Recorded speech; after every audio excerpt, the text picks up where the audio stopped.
in the heart of Charleston, South Carolina, during the early 1800s, one man's story would quietly ignite one of the most daring and secretive movements for freedom in American history. His name was Denmark Vesey, a man born into bondage, yet destined to challenge the very system that sought to keep him silent. Vesey's life began under the brutal weight of slavery. He had been sold and resold across the Caribbean and the American colonies, enduring the kind of hardship that could easily crush a person's spirit. But Vesey was different. Intelligent, determined, and deeply observant, he used every opportunity to learn to read, to think, and to dream of a life beyond chains. Then, in a twist of fate that few could have predicted, Denmark Vesey won a local lottery in the year 1800. With his winnings, he purchased something far more valuable than any house or land: his freedom. Yet even as he walked the streets of Charleston as a free man, Vesey could not turn away from the injustice surrounding him.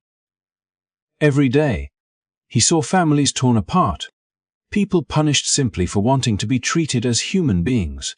That vision of cruelty stayed with him, haunting and fueling him in equal measure. In the years that followed, Vesey became a respected carpenter, a devoted father, and an influential member of Charleston's African church, a spiritual refuge for the city's free and enslaved black community. But behind the calm appearance of everyday life, something powerful was stirring in his mind. The ideals of liberty from the American Revolution and the successful Haitian Revolution whispered the same message: that freedom was not a privilege, it was a right. As the injustice deepened, Vesey began to believe that faith alone was not enough, that freedom required action. In private gatherings and late-night discussions, he spoke to trusted men about courage, unity, and the dream of a better world. He imagined not revenge, but liberation, a plan that, if successful, would have changed the course of history forever. Denmark Vesey's story is not just about rebellion. It is about hope, leadership, and the unbreakable will of a man who refused to accept the limits placed upon him. It reminds us that change often begins with one voice brave enough to speak when silence feels safer. If you believe stories like this deserve to be remembered, stories of strength, resilience, and the eternal fight for human dignity, then do not forget to like this video, share it with others, and subscribe to our channel. Together, we will continue to uncover the forgotten chapters of history and honor those who dared to stand for freedom when it was most dangerous to do so. The years following Denmark Vesey's freedom were not marked by peace but by awakening.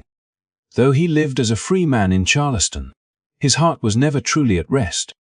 Every time he passed the bustling marketplace or the slave auction yards, the sound of chains and cries of separation echoed louder than the hammer striking his carpenter's workbench. Freedom, he realized, meant little when it was his alone. The city itself stood as a contradiction, a place of elegance and culture, built upon the suffering of thousands. Vesey, observant and thoughtful, could not ignore that contradiction for long. In his search for meaning, Vesey turned to the church. The African church in Charleston had become more than just a house of worship. It was a sanctuary where people spoke freely, prayed together, and shared the silent hope of deliverance. There, the words of the Bible were not just verses, they were lifelines. Stories of Moses leading his people from Egypt, of David standing against Goliath, of Daniel defying a king's command. These tales spoke of faith and courage, and Vesey began to see in them a reflection of his own people's struggle. He read the scriptures with a restless mind, interpreting them not as passive lessons in endurance but as a call to action. In his understanding, the same God who parted the Red Sea for Moses would not want his children to remain in bondage forever. At the same time, across the waters, the world had already witnessed a miracle of liberation, the Haitian Revolution. News of it traveled slowly but powerfully, whispered among sailors, dock workers, and merchants. Haiti, once one of the most profitable slave colonies in the world, had risen up and broken its chains. It was now a nation led by those who had once been enslaved. For Vesey, this was not just an inspiring story. It was proof that freedom was not an impossible dream. The revolution in Haiti showed what could happen when courage met unity and determination. The world had seen enslaved men and women fight for their lives, their dignity, and their homeland and win. Vesey studied the lessons of that revolution with great care. He admired how the leaders of Haiti had built strength from faith, how they had believed in a divine purpose that no army could destroy. Yet he also knew that Charleston was not Haiti. The city was watched, controlled, and ruled by fear. Any whisper of revolt could bring severe punishment. Still, Vesey began to see a path forward not through reckless violence but through strategy, secrecy, and shared conviction. By 1821, his mind was fixed on a single purpose. He began to gather people he trusted, skilled workers, preachers, house servants, and even a few who had been born free but still lived under the shadow of racial oppression. They met quietly, under the guise of religious gatherings, and Vesey spoke to them not with anger but with conviction.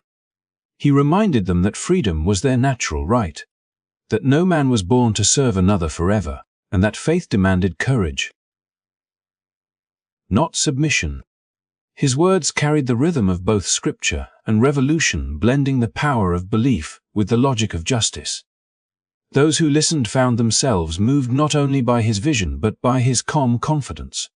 Vesey was not a loud or reckless man. He was deliberate, thoughtful, and patient. He studied Charleston's layout, its guards, its patterns of patrol. He imagined how ships could be seized, how people could escape across the sea to a land that welcomed the free. Every part of his plan was driven by one idea, that those who had been denied humanity could reclaim it together. Yet as the plan grew, so did the risk. The walls of Charleston had ears, and the city's white population lived in constant fear of rebellion. To them, the idea that the enslaved could think, plan, or dream of freedom was itself terrifying. Vesey understood this fear and used it as both a shield and a warning.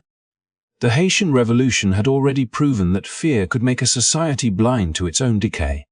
The same arrogance that once dismissed Haiti's people as powerless had become the cause of their downfall.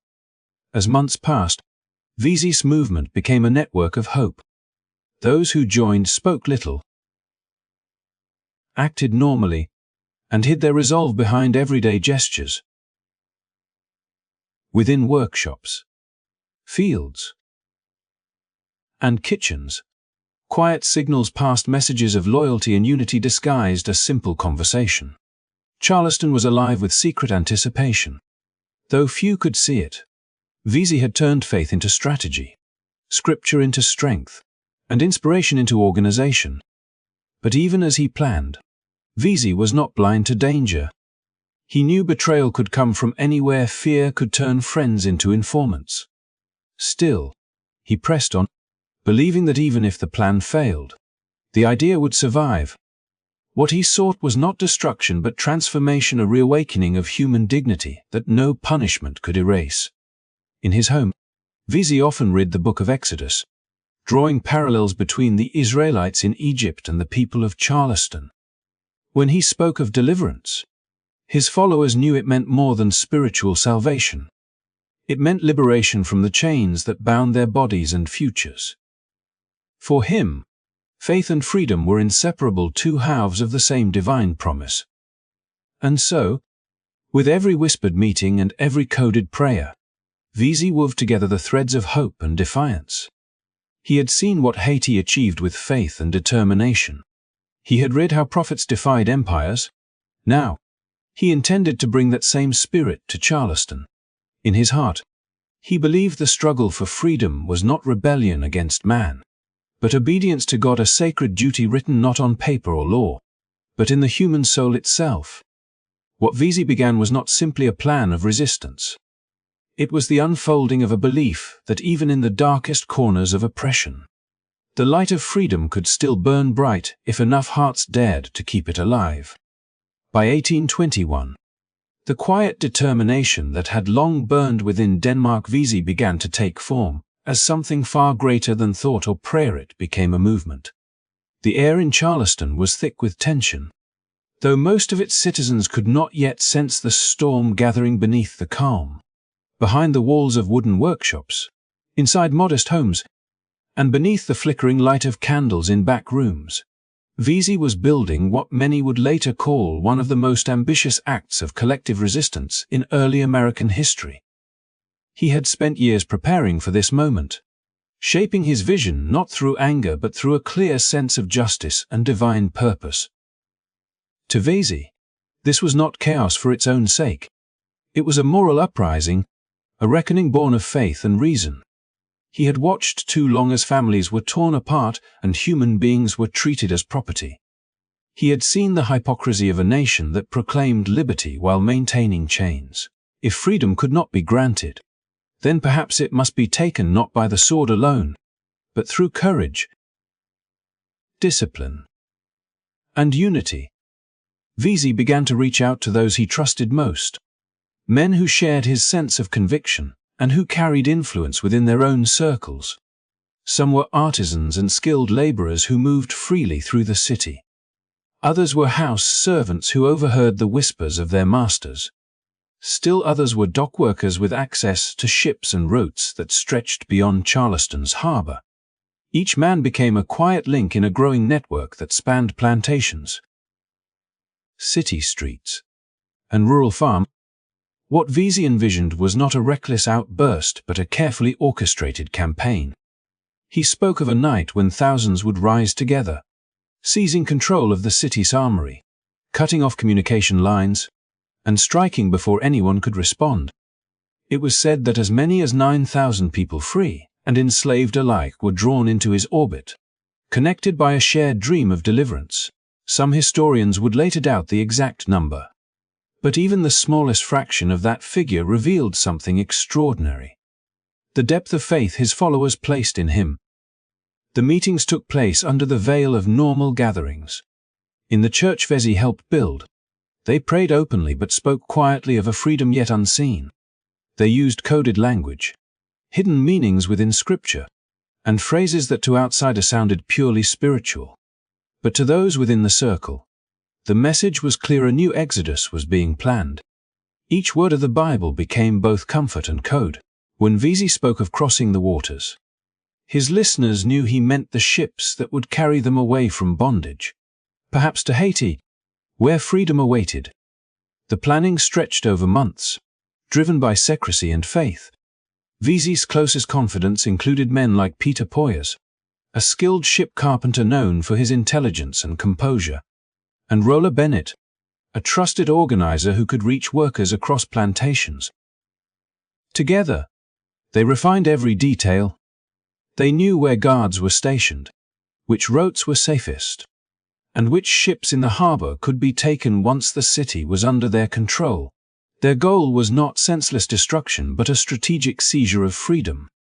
In those long nights, Vesey often reminded his followers of the moral ground on which they stood. He quoted scripture that declared every person equal before God and spoke of the Haitian revolutionaries who had risen not to conquer, but to reclaim their humanity. He urged restraint and discipline, warning that freedom gained through vengeance would never last. His charisma was not loud or fiery. It was steady, persuasive, built upon years of quiet leadership. People listened because he embodied the courage he asked of them. Charleston, meanwhile, remained unaware of the growing resistance within its heart. The city's white residents went about their days confident in their control, certain that the structure of their world was unshackable. Yet beneath their feet, a vast and silent movement was spreading, organized with precision, fueled by hope, and bound together by faith. Vesey's plan called for a single night of coordinated action, one swift and decisive strike that would overwhelm the city before dawn could break. But even the most carefully laid plans are vulnerable to fear. As the circle widened, so too did the risk of exposure. Some who joined the meetings were torn between loyalty and terror, knowing that discovery meant death. Rumors began to drift through the enslaved quarters, quiet words of a grand uprising whispered too close to untrustworthy ears. Vesey, cautious by nature, sensed the danger but pressed forward, believing that hesitation would only lead to despair. By the spring of 1822, everything was in place. Weapons had been prepared, routes decided, signals agreed upon. The chosen night approached, and in the hearts of those who followed him burned a mix of fear and exhilaration. They were about to attempt the impossible, to turn centuries of subjugation into a single moment of liberation. For many, the thought alone was enough to keep them awake through the long Charleston nights. In those final days before the plan was to be carried out, Vesey walked the streets he had known for decades, observing the world that had once enslaved him. He must have felt the weight of both hope and dread, knowing that the line between triumph and tragedy was razor thin. Yet even then, his resolve did not falter. He had always believed that the struggle for freedom was righteous, and that even failure could serve as a message to generations yet to come. Whether the number was 9,000 or far fewer, what mattered was the spirit they shared, a conviction that the time for silence had ended. Vesey's rebellion was more than an attempt to overturn oppression. It was an assertion of humanity in a world that denied it. It was the moment when a community, long forced into invisibility, dared to believe that faith and courage could bend the arc of history toward justice. In that belief, Vesey found his purpose. He had lived as a man once enslaved but now free, and he refused to accept that freedom as a solitary gift. To him, true liberty was collective, something to be claimed together or not at all.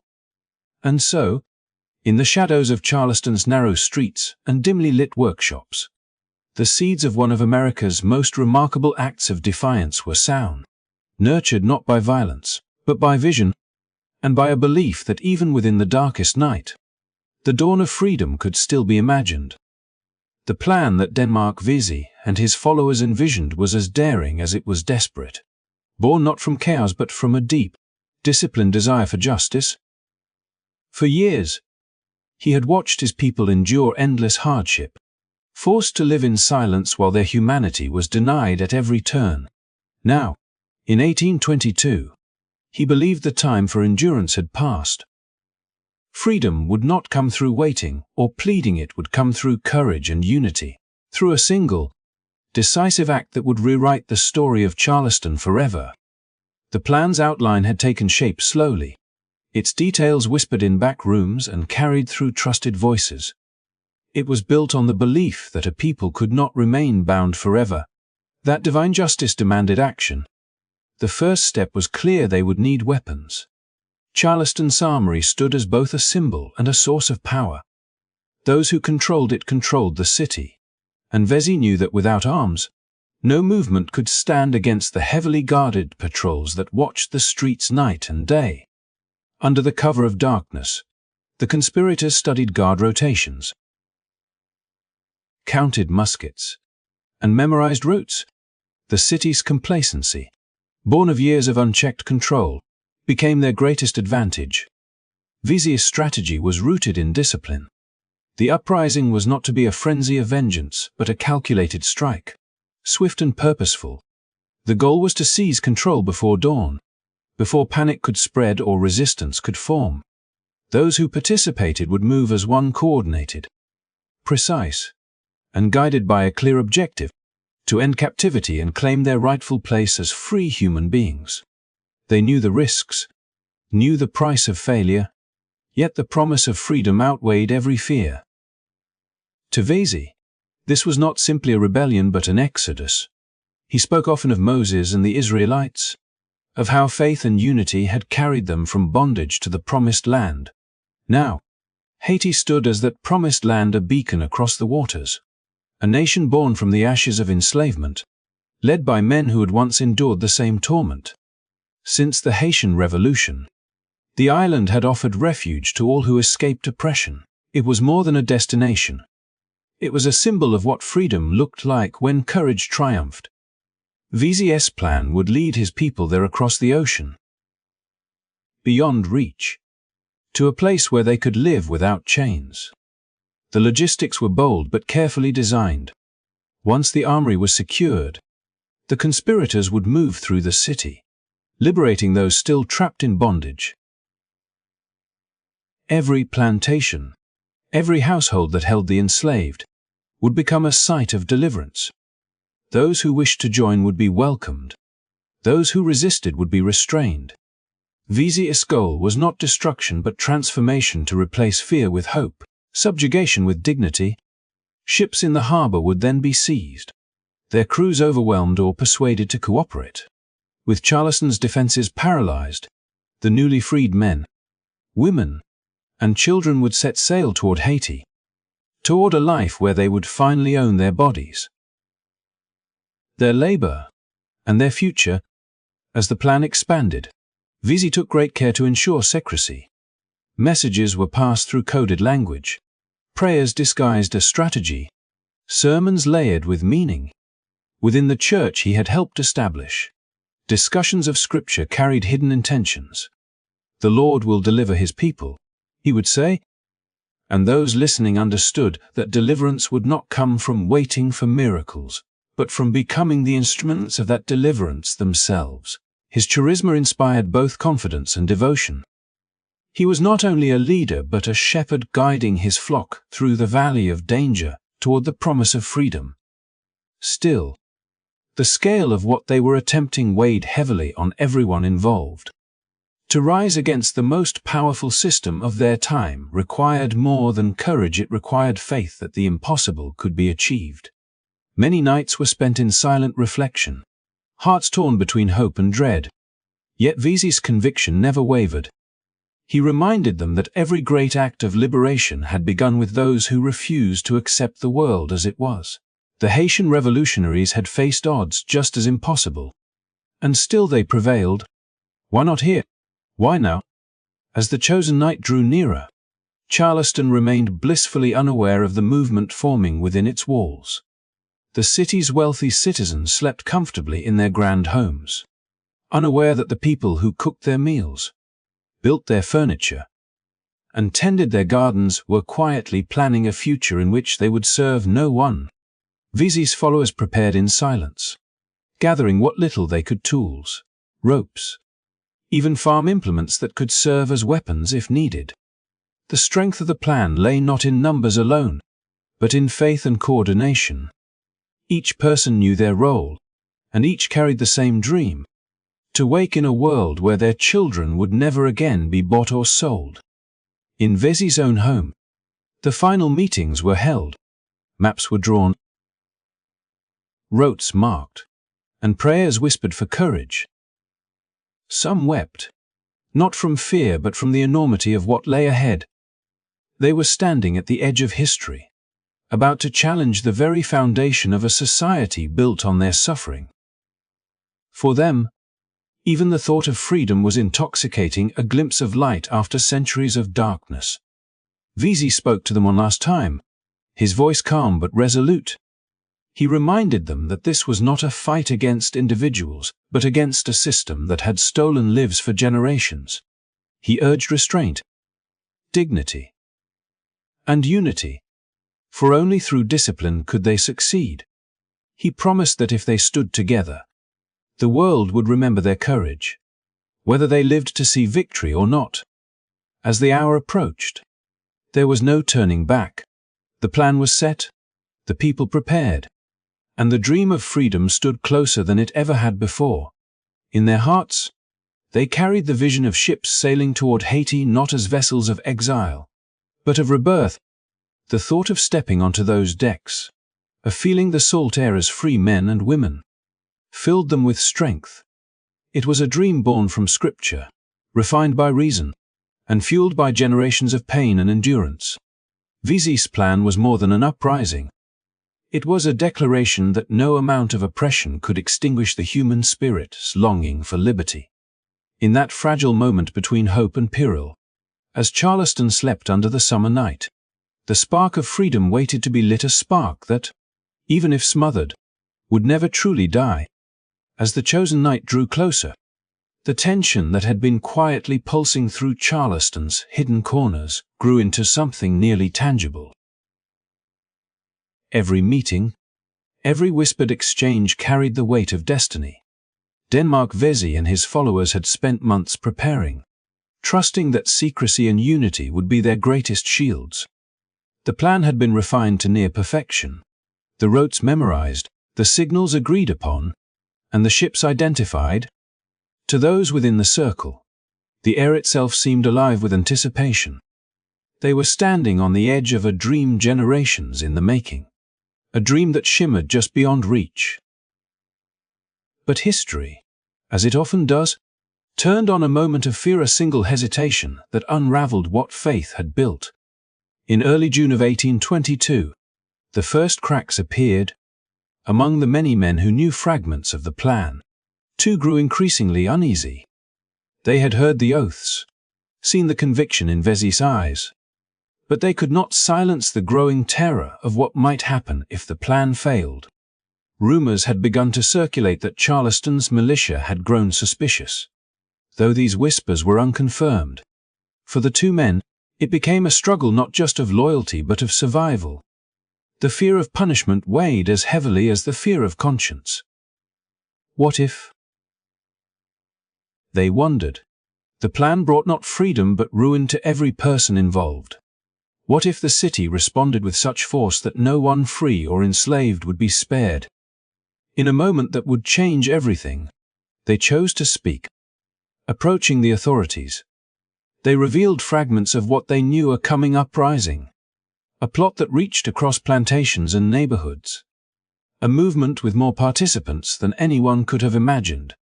Their confession was hesitant and incomplete, but it was enough. Charleston's white leaders, long haunted by the memory of the Haitian Revolution, reacted with immediate alarm. The idea that such an extensive plan had been forming beneath their gaze filled them with panic.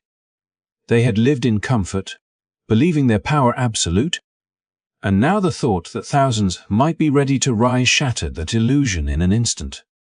The investigation began swiftly and quietly. The city's guard increased patrols, questioned workers, and placed known free black leaders under watch.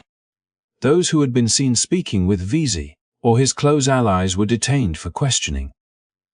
At first, Vesey believed the warnings were little more than rumor that his people had remained strong. That faith had not wavered. But within days, the truth became undeniable. Men were disappearing from the streets, taken in the night and brought before secret tribunals. The dream of freedom, so carefully built in silence, was now collapsing under the pressure of suspicion. Vesey must have known then that the plan could not continue. To move forward now would mean certain destruction. Yet to do nothing would mean betrayal of everything he stood for. The weight of leadership pressed upon him like never before. He had always told his followers that courage was not the absence of fear but the mastery of it, that they must act with dignity even in the face of danger. But now, as Charleston's guards scoured the city, dignity required stillness.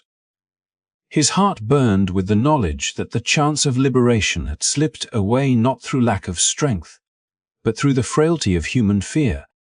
For the city's white population, the revelation of the plot confirmed their deepest anxieties. They saw in Vesey's movement not a quest for justice, but a threat to the world they had built. The thought that men and women they had enslaved could organize such a vast and intelligent effort shook them profoundly. In response, they acted with ruthless efficiency.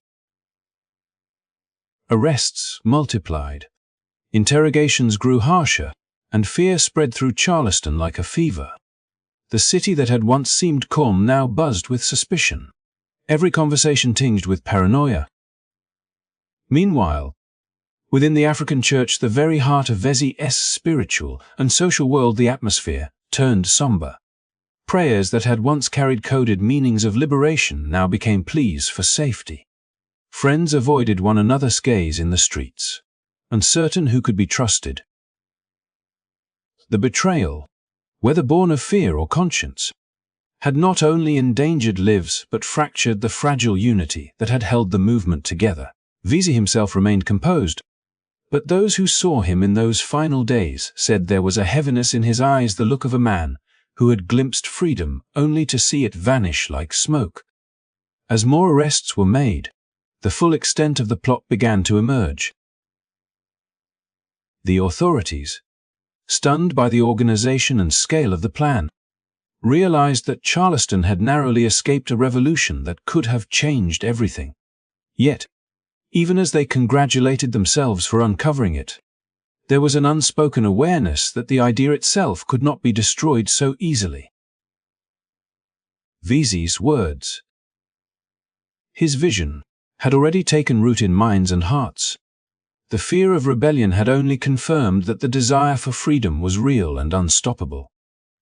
In the nights that followed, the city grew quiet again, but it was not the peaceful silence of safety. It was the silence of suppression, the heavy stillness that follows when hope has been violently smothered. The same people who had once whispered prayers of deliverance now whispered only for survival. Yet somewhere in that silence lingered a spark, the memory of what had almost been. Vesey's fate was now sealed, though he continued to deny guilt before his captors, maintaining a calm defiance that unnerved even his judges. To the end, he carried himself as a man of purpose, not a criminal but a believer in divine justice. His uprising had failed before it began, undone by fear and betrayal, but his courage remained intact. Those who had once followed him would remember not the collapse of the plan, but the strength it took to dream it in the first place. And so, in June 1822, before a single musket could be seized, before a single ship could be claimed for escape, the movement unraveled.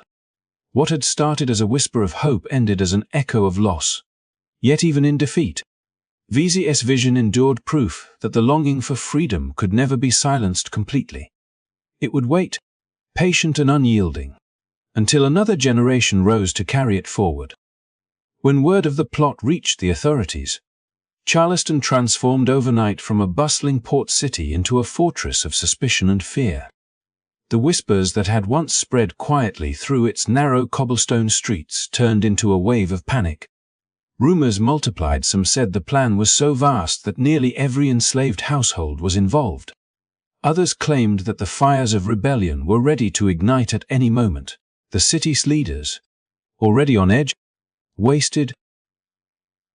Within hours, the militia was mobilized, checkpoints were established, and patrols swept through neighborhoods in search of anyone connected to the scheme. What had begun as a vision of liberation now turned into one of the most intense manhunts in early American history. Arrests came swiftly and without warning.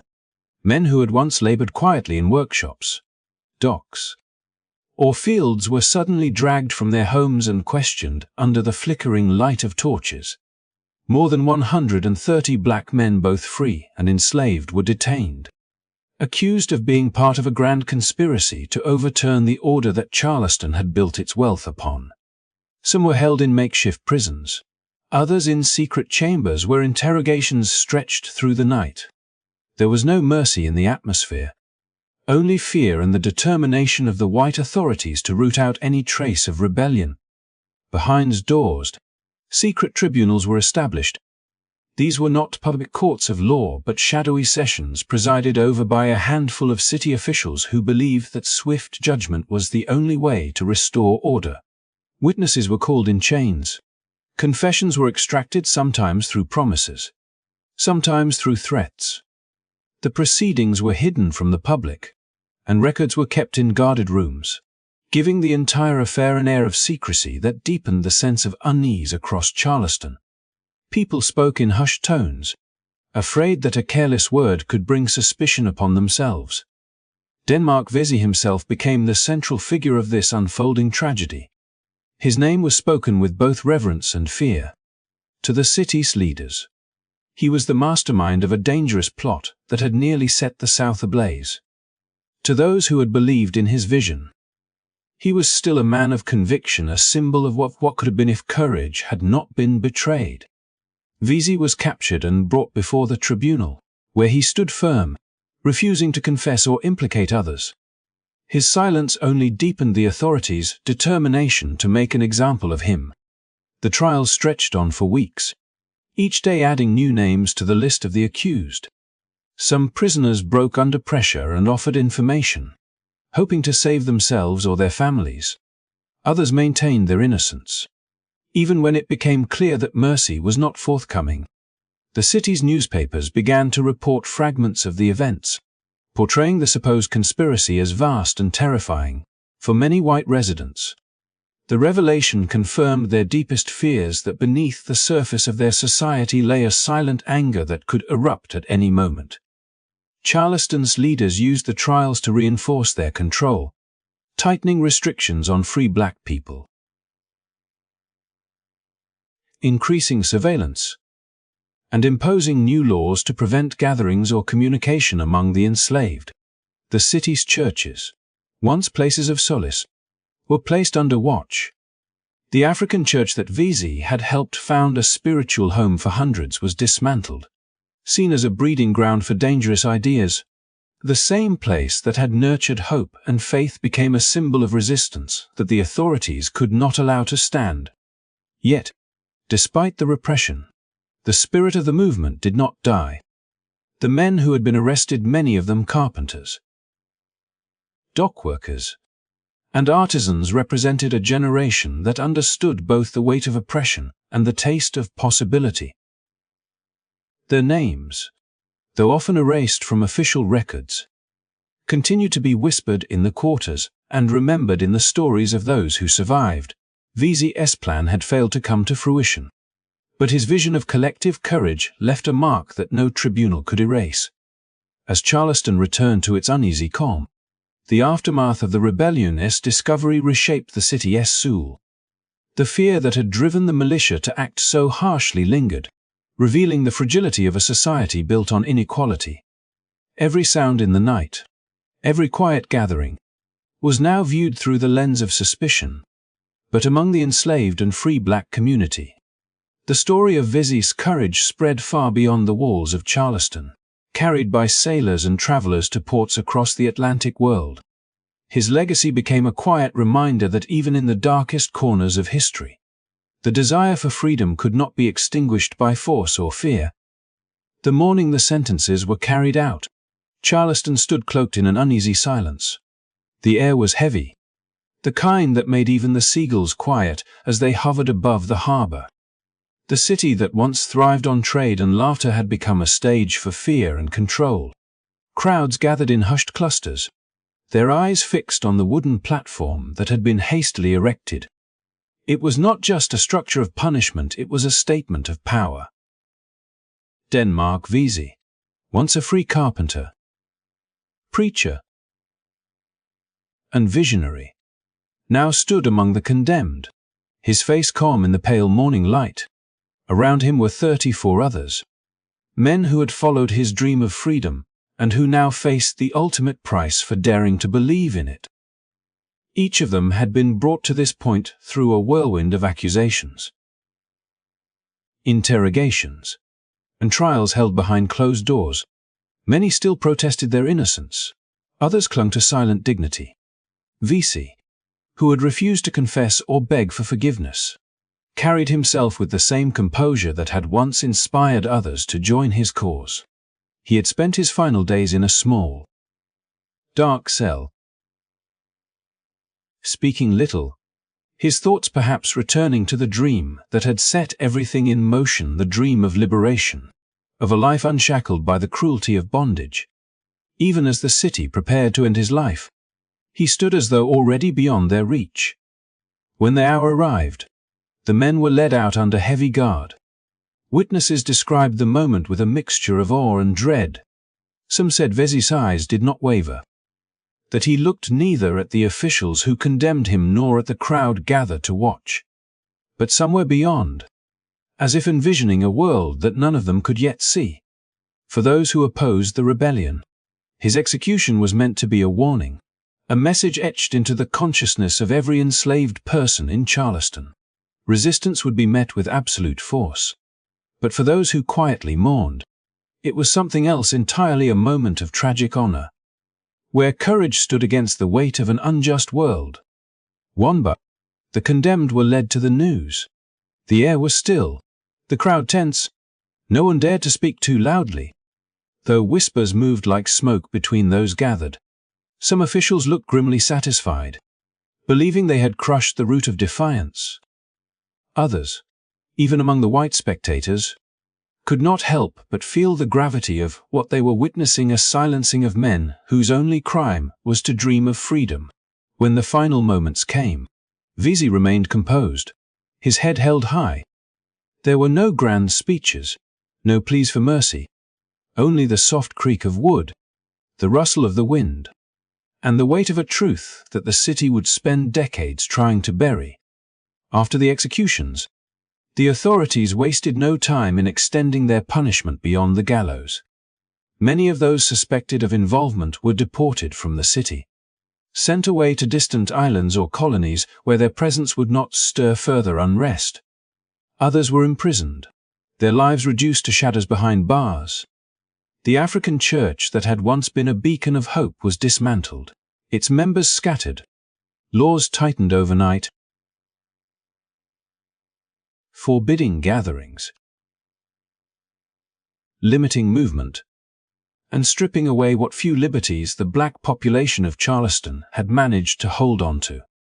The rebellion that had never taken place was nonetheless treated as if it had, leaving behind an atmosphere of surveillance and control that would define the city for years to come. Yet, even amid this repression, something of Vesey's spirit endured. News of the uprising and the subsequent executions spread beyond South Carolina, carried by sailors, merchants, and travelers who passed through the port. In the Caribbean, in Haiti, and across the northern states, whispers of the Charleston conspiracy reached the ears of abolitionists and freedom seekers alike. They spoke of Vesey not as a criminal, but as a man who had seen the possibility of a different world and had dared to act on it. His story began to take on the shape of legend, a quiet fire that burned in the hearts of those still bound in chains. In the years that followed, the white leaders of Charleston sought to erase his memory, to make sure that no monument, no word, no story would preserve his name. But history has a way of resurfacing the truths it tries to suppress. Among the black community, Vesey's name continued to circulate in stories told behind closed doors, in whispered prayers, and in the coded hymns sung in fields and churches. He became a symbol not of defeat, but of defiance, proof that the yearning for freedom could not be extinguished by fear. As decades passed and the nation moved closer to the great reckoning of the Civil War, Vesey's rebellion was remembered by those who saw in him a precursor to the larger struggle ahead. His execution had not destroyed the dream. It had only buried it temporarily, waiting for another generation to take it up again. When freedom finally came, long after those gallows had been torn down, people looked back and saw that Vesey's courage had been part of the path that led them there. In the quiet aftermath of his death, Charleston slowly returned to its daily rhythm, but it was never quite the same. The shadow of that rebellion lingered in every conversation, every glance exchanged between the enslaved and their captors. For the city's leaders, it was a reminder of their own fragility. For those still in bondage, it was proof that even in the heart of oppression, resistance had taken root. Vesey's body was gone, but his vision, one of faith, unity, and the right to live free, remained, echoing softly through history, too powerful to be silenced. The aftermath of Denmark Vesey's rebellion left Charleston forever changed. The city's leaders, shaken to their core, responded not with reflection or understanding, but with fear, a fear so deep it would ripple through generations. To them, Vesey's plot had revealed an unbearable truth, that beneath the surface of their society, among those they had enslaved and dismissed as voiceless, there existed a mind capable of strategy, faith, and rebellion. The idea that a man once in chains could organize thousands toward freedom terrified the Southern elite more than the rebellion itself. In the months following the executions, Charleston became a city under watch. White citizens patrolled the streets at night, armed and anxious, while new laws were written to crush even the faintest spark of resistance. The state of South Carolina passed a series of strict slave codes that stripped away what little autonomy black people had left. Free black men and women, many of whom had lived and worked in the city for years, were suddenly required to carry papers proving their freedom at all times. They could no longer assemble in groups, even for worship, without white supervision. Travel between towns became nearly impossible without official permission. Every movement, every word, was monitored, recorded, and controlled. But perhaps the most painful blow came with the destruction of Charleston's African church. It had been more than a house of prayer. It was a sanctuary of dignity and hope, founded in part through Vesey's determination. The church had given the city's black community a place to gather, to learn, to share strength in a world that denied their humanity. After the rebellion, it was demolished, its doors sealed shut by fear and vengeance. The authorities claimed it was necessary to maintain order, but everyone knew what it truly meant. They were trying to erase a symbol of unity, to silence the voice of faith that had given so many the courage to believe in freedom. Yet even as the building fell, the spirit of the church lived on. The people who had prayed there carried its message with them in whispered prayers before dawn, in quiet songs sung in the fields, in the steadfast belief that their lives were meant for something greater than servitude. History would later reveal that this faith could not be broken. Decades later, when the Civil War tore the South apart and emancipation finally came, Charleston's black community rebuilt their church from the ground up. The new Emmanuel African Methodist Episcopal Church stood as a resurrection not just of a building, but of an enduring spirit. It was a living tribute to Vesey and to all who had dared to dream beside him. Denmark Vesey's rebellion may have failed in its time, but its legacy transcended that moment. His story became a quiet, persistent echo in the fight for equality that followed. For generations of abolitionists, freedom fighters, and leaders in the civil rights movement, Vesey was not a defeated man, he was a visionary whose courage had helped light the path forward. His message that liberation begins in the mind and in the unity of the oppressed continued to inspire those who believed that justice, though delayed, could never be denied forever. Looking back now, it is clear that Vesey's true victory was not in the uprising that never took place, but in the idea that lived on. The fear that gripped Charleston in 1822 was proof of his power. He had made the oppressors see the strength that existed within those they had dehumanized. His story reminds us that even in moments of loss, the pursuit of freedom plants seeds that future generations will nurture and grow. The movement he began did not die, it transformed, moving from whispered plans to public marches, from secret meetings to global calls for justice. Today, when we remember Denmark Vesey, we do not just see a man who tried to lead a rebellion, we see a symbol of resistance, faith, and the unbreakable human will to be free. His courage forces us to confront uncomfortable truths about the past, but also to find hope in how far humanity can rise above fear. His legacy challenges us to stand against injustice wherever it exists, and to recognize that freedom is not a gift given by the powerful, but a right earned by those brave enough to demand it. Thank you for joining us on this journey through one of the most powerful and misunderstood chapters in American history. Denmark Vesey's story is not one of defeat, but of endurance, a reminder that even when justice seems out of reach, the spirit of those who dared to fight for it continues to guide us. If this story moved you, if you believe history should never be forgotten, please take a moment to like this video, subscribe to our channel, and share it with others who care about the truth behind the past. every click, every comment helps keep these voices alive and ensures that stories like Vesey's are heard by generations to come. History is not just what happened, it is what we choose to remember. And by remembering Denmark Vesey, we remember that courage, faith, and freedom can never truly be silenced.